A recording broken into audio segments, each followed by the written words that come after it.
Hello everyone, स्वागत है आपका हमारे यूट्यूब चैनल पर। मैं साहिल। आज हम लोग देखने वाले हैं आव्यूह। आव्यूह बोले तो मैट्रिक्स। दोस्तों ये है क्लास 12th का लेसन नंबर 3rd। इसके पहले वाले वीडियो में आप कह सकते हो कि इसके पहले का जो लेसन है प्रतिलोम त्रिकोणमिति, दोस्तों हम लोग उसे पूरा कर चुके हैं, पूरा पढ़ चुके हैं किस तरीके से सॉल्व किया जाता है। आज हम लोग देखने वाले हैं आव्यूह मैट्रिक्स को किस तरीके से सॉल्व करेंगे।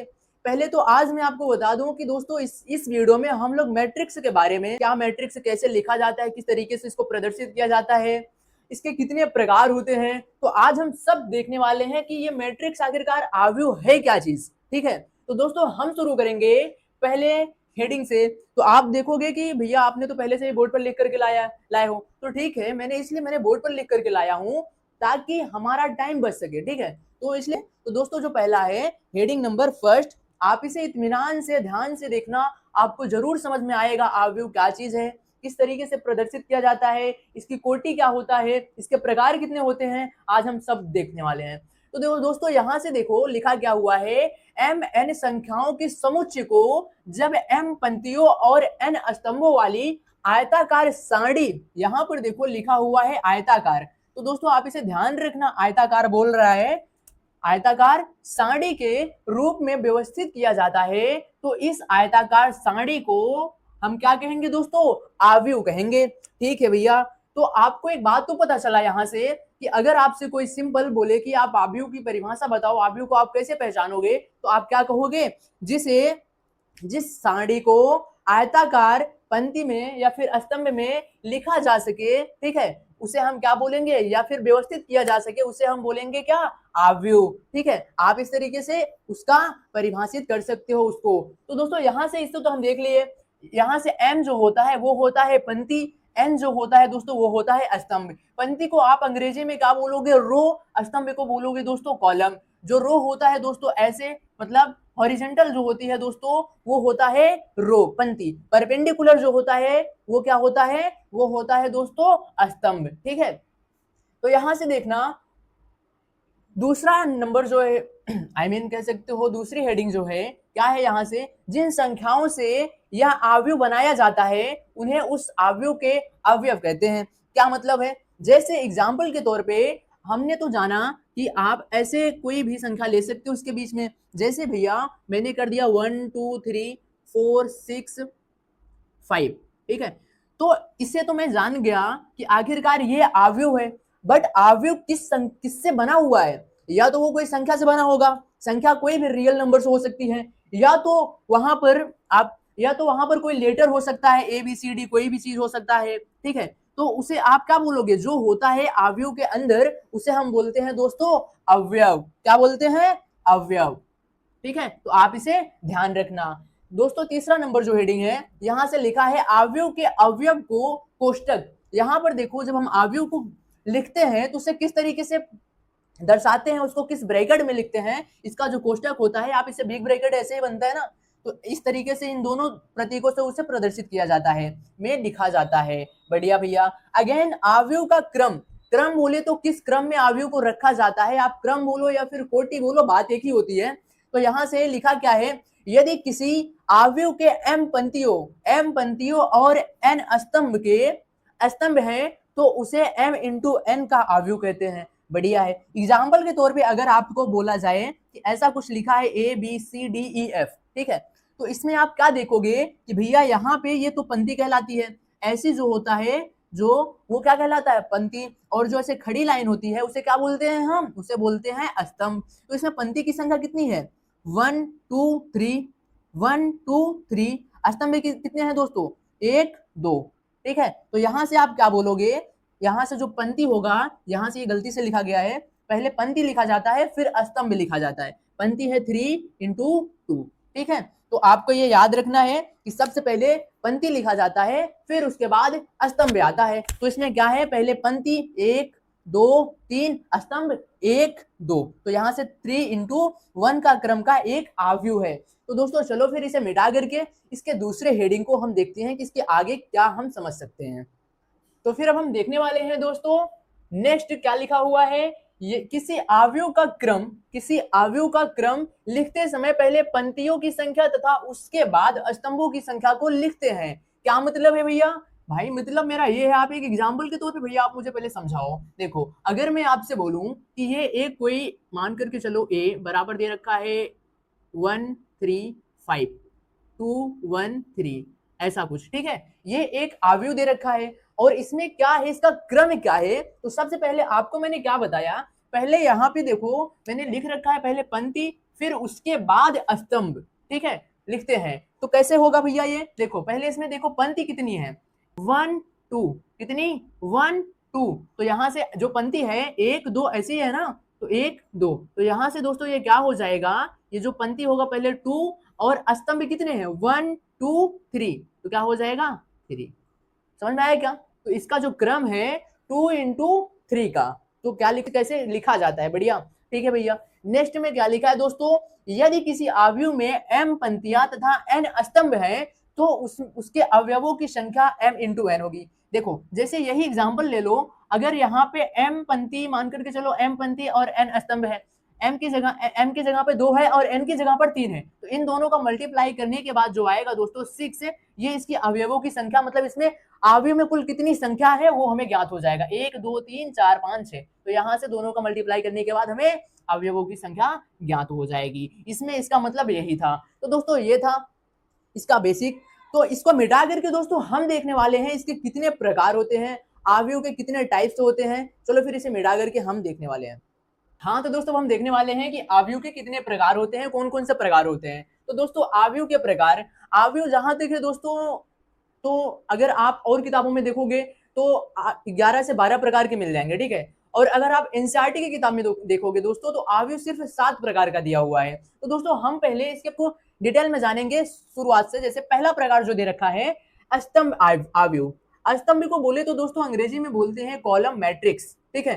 क्या होता है भैया, जिस अवयव में केवल एक स्तंभ होता है उसे स्तंभ अवयव कहते हैं। जैसे एग्जांपल के तौर पे अगर मैं आपसे बोलूं, देखो एक स्तंभ क्या, जैसे मैं दे दूं E इज इक्वल, इसी के बराबर लेकर के चलना होता है दोस्तों, E इज इक्वल 1 3 5 1 3 5। इसका क्या है दोस्तों, क्या बोलोगे, ये एक स्तंभ अवयव है। यहां पर देखो एक 3 इंटू 1 क्रम का अवयव है, ठीक है। कितने 3 इंटू 1 क्रम का ये एक स्तंभ अवयव है। इसमें देखो सिर्फ स्तंभ है, ठीक है, सिर्फ स्तंभ है। स्तंभ बोले तो दोस्तों, ठीक है, एक स्तंभ। और यहाँ पर आपको देखने को कॉलम, सिर्फ कॉलम देखने को मिलेगा, यहाँ पर रो पंक्ति देखने को नहीं मिलेगा, ठीक है। तो दोस्तों ये था स्तंभ अवयव। दूसरा जो दे रखा है दोस्तों पंक्ति अवयव। पंक्ति अवयव, अगर स्तंभ अवयव में केवल एक ही स्तंभ था तो यहाँ पर पंक्ति में केवल एक पंक्ति होगा। जैसे एग्जाम्पल के तौर पर यहाँ पे क्या लिखा है, देखो पहले परिभाषा लिखा हुआ है, जिस अवयव में केवल एक पंक्ति होता है उसे पंक्ति अवयव कहते हैं। क्या होता है भैया, मतलब एग्जाम्पल दो, हमें दिखाओ तो सही पहले। देखो अगर मैं इसे डी के बराबर मान करके चलूं, क्या हो जाएगा, यहाँ पे अगर मैं 2 3 -4 1, ठीक है, तो आप क्या बोलोगे, यहां से आप इसे बोलोगे यह एक 1 इंटू 4 क्रम का अवयव है, मैट्रिक्स है। कितने का, 1 इंटू 4 का। 1 कैसे, पहले आपको मैंने बता रखा है, पहले पंक्ति लिखा जाता है, पंक्ति ये होता है, स्तंभ ये होता है, पंक्ति ये होता है, स्तंभ ये होता है, पंक्ति स्तंभ 1 2 3 4, तो 1 इंटू 4 क्रम का एक अवयव था। तो दोस्तों ये था अवयव। मैंने अवयव का 2 प्रकार आपको बताया, पहला स्तंभ अवयव, दूसरा पंक्ति अवयव। यहाँ पे जगह कम है इसलिए इसे मिटा करके हमें इसके नेक्स्ट प्रकार को लिखना पड़ेगा। तो दोस्तों हम देखने वाले हैं अवयव के प्रकार नंबर 3। तो यहां से दोस्तों जो 3rd टाइप है इसका है वर्ग अवयव, स्क्वायर मैट्रिक्स। स्क्वायर मैट्रिक्स की परिभाषा अगर आप देखना चाहते हो तो यहां से लिखा गया है, जिस अवयव में पंक्तियों और स्तंभों की संख्या बराबर होती है, ठीक है, उसे हम वर्ग अवयव कहते हैं। एग्जाम्पल के तौर पर अगर मैं यहीं से आपको एग्जाम्पल दूं तो आप क्या कहोगे, भैया मैंने बोला कि पंक्ति और स्तंभ दोनों बराबर हो, ठीक है, तो वो वर्ग अवयव कहलाएगा। जैसे मैं लिख दिया ए बराबर, यहां से पंक्ति मतलब 1 3 2 5, यहां से आपको क्या होगा, क्या दिख रहा है कि इसमें पंक्ति भी 2 है, स्तंभ भी 2 है, तो आप यहां से क्या लिख सकते हो, यह एक 2 × 2 क्रम का आव्यूह है। अगेन अगर मैं आपसे यहाँ पे b बराबर दे दिया, अगर 2 × 2 का बन सकता है तो 3 × 3 का भी बन सकता है, 4 × 4 का भी बन सकता है स्क्वायर मैट्रिक्स। तो जैसे यहाँ से b बराबर मैं लिख दिया 1 3 5 1 2 3 3 2 1, ठीक है, ऐसा कुछ। तो ये भी तो एक वर्ग आव्यूह है, बट ये कितने का था, ये 2 × 2 का था और ये 3 × 3 का है। बढ़िया। अगेन ऐसे 4 × 4 का भी वर्ग आव्यूह बन सकता है, 5 × 5 का भी वर्ग आव्यूह बन सकता है, लेकिन पंक्ति और स्तंभ दोनों बराबर होने चाहिए, तभी वो वर्ग आव्यूह कहलाएगा। तो दोस्तों यहाँ से फोर्थ नंबर जो है विकर्ण आव्यूह, जिसे आप डायगोनल मैट्रिक्स बोलोगे। विकर्ण आव्यूह में दोस्तों इसकी जी परिभाषा जो दे रखी है, एक ऐसा वर्ग आव्यूह, याद रखना वर्ग आव्यूह बोल रहे हैं, एक ऐसा वर्ग आव्यूह जिसके मुख्य विकर्ण के अवयवों के अतिरिक्त शेष सभी अवयव शून्य होते हैं, उसे हम विकर्ण आव्यूह कहते हैं। क्या मतलब है, और एग्जाम्पल बताएंगे हम आपको तो आप समझ जाओगे। अगर मैं यहां से लिख दिया ए इज इक्वल एक वर्ग आव्यूह सॉरी विकर्ण आव्यूह, जैसे यहाँ से 1 0 0 0 3 2, यहाँ पे भी 0 और यहाँ से 0 0 2, ठीक है। तो यहाँ से आप क्या देख रहे हो, ये कितना, ये 0 है, आप इसे 6 मत समझना। यहाँ पर आपको ये वाली जो विकर्ण जो दिख रहा है, ये चीज शून्य नहीं होना चाहिए। ये कोई भी संख्या हो सकती है, रियल नंबर में कोई भी संख्या हो सकती है, बट इसके आसपास की जो संख्याएं हैं सभी जो शेष विकर्ण को छोड़कर बाकी जो संख्याएं हैं वो जो होनी चाहिए वो शून्य होनी चाहिए, 0 होनी चाहिए। तो वो क्या कहलाएगा दोस्तों, वो एक विकर्ण आव्यूह कहलाएगा। ये एक 3 × 3 का विकर्ण आव्यूह कहलाएगा। तो दोस्तों ये था टाइप नंबर 4। आशा करता हूं यहां तक आपको समझ में आ गया होगा। चलो फिर इसे मिटा करके टाइप नंबर 5 को देखते हैं प्रकार से। दोस्तों हम देखने वाले हैं टाइप नंबर 5। जैसा कि यहाँ पे लिखा हुआ है अदिश आव्यूह। अदिश आव्यूह को अंग्रेजी में आप क्या बोलोगे, स्केलर मैट्रिक्स। ऐसा विकर्ण आव्यूह जिसके सभी विकर्ण अवयव समान होते हैं। क्या मतलब, वो क्या कहलाएगा, अदिश आव्यूह। मतलब क्या भैया, आप जब तक कि हमें एग्जाम्पल से नहीं समझाओगे तब तक तो हम समझने वाले नहीं है, क्योंकि परिभाषा तो आप बता दिए, बट एग्जाम्पल भी देकर के दिखाओ। इसने बोला है ऐसा विकर्ण आव्यूह, विकर्ण आव्यूह होना चाहिए। विकर्ण आव्यूह मैंने अभी आपको बताया, हाँ बस वही जो आपने अभी सोचा। क्या होगा, मान लिया मैं ए बराबर एक विकर्ण आव्यूह, मतलब उसके जो विकर्ण है, विकर्ण आव्यूह जो है वो विकर्ण जो है वो सब समान होने चाहिए। जैसे मैं यहाँ पे ले लिया √3 0 0 0 √3 0 0 0 √3। क्या मतलब है इसका, देखो यहाँ पर ये जो विकर्ण है, ये चीज आप देखने को क्या मिल रहा है आपको, ये देखो ये समान है।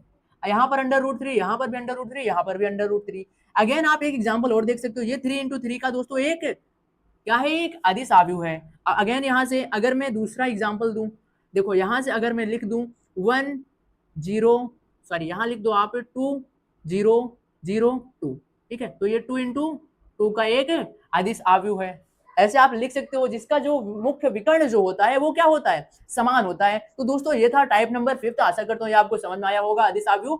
6 नंबर जो है इसका क्या है दोस्तों, तत्समक आव्यूह। दोस्तों आपको पता होना चाहिए कि तत्समक आव्यूह को हम इकाई आव्यूह के नाम से भी जानते हैं। तत्समक आव्यूह को अगर हम परिभाषा देखें तो क्या है दोस्तों, एक ऐसा वर्ग आव्यूह जिसके मुख्य विकर्ण का प्रत्येक अवयव एक और शेष सभी अवयव शून्य होते हैं, उसे हम तत्समक या फिर इकाई आव्यूह के नाम से जानते हैं। अभी आपको पता होना चाहिए कि जो तत्समक आव्यूह या फिर इकाई आव्यूह होता है उसे हम आई से प्रदर्शित करते हैं। यहाँ पर आप देखने को पाओगे कि यहाँ पे लिखा हुआ है, इसको आई से प्रदर्शित करते हैं, वो भी कैपिटल आई से, ठीक है। तो यहाँ से दोस्तों एक बात मैं आपको और बताना चाहूंगा, यहाँ पर ये जो पंक्ति और स्तंभ होता है इसको भी किसी से प्रदर्शित किया जाता है दोस्तों। इसे हम करते हैं आई से, स्मॉल आई से प्रदर्शित करते हैं, और इसको हम करते हैं स्मॉल जे से प्रदर्शित किया जाता है। आगे आपको सवालों में देखने को मिलेगा। तो दोस्तों इसका एग्जाम्पल देख लेते हैं। भैया आप एग्जाम्पल बताओ, मैं कैसे समझूंगा इसे। इकाई आव्यूह या फिर तत्समक आव्यूह का अगर मैं आपको एग्जाम्पल दूं, जैसे मैं लिख दूं I2 = 1 0 0 1, ठीक है। I3 = यहाँ से आप क्या लिखोगे, आप लिखोगे 1 0 0 0 1 0 0 0 1। ये क्या हो गया दोस्तों, ये एक इकाई आव्यूह या फिर तत्समक आव्यूह कहलाएगा। यहां तक तो आपको दिख ही रहा होगा, ठीक है। तो दोस्तों ये था टाइप नंबर 6। इसे मिटा करके दोस्तों इसका एक लास्ट वन जो टाइप नंबर 7 है उसे देखेंगे, उसके बाद यहाँ से आव्यूह के प्रकार समाप्त हो जाएंगे। चलो फिर इसे मिटा करके हम देखते हैं टाइप नंबर 7 को। दोस्तों हम देखने वाले हैं प्रकार नंबर 7, जो कि प्रकार नंबर 7 है दोस्तों शून्य आव्यूह, जिसे आप बोलोगे जीरो मैट्रिक्स।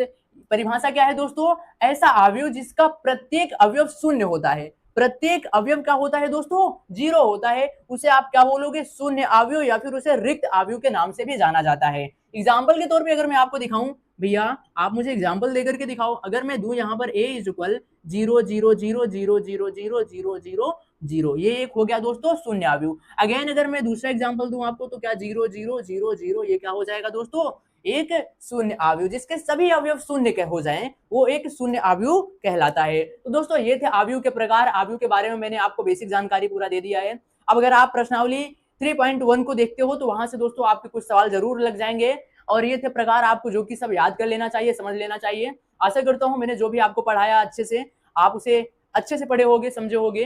तो दोस्तों चलो फिर यहाँ से इसके नेक्स्ट वीडियो में हम दोस्तों अभ्यास को शुरू करेंगे, किस तरीके से सवालों को लगाया जाता है, किस तरीके से हम उसको सोचने का अपना तरीका डेवलप करेंगे। चलो फिर यहाँ बाकी आप अपना कर्तव्य निभा देना, मैंने तो अपना कर्तव्य निभाया, मैंने आपको बताया। चलो फिर मिलते हैं अगले नेक्स्ट वीडियो में, तब तक के लिए जय हिंद।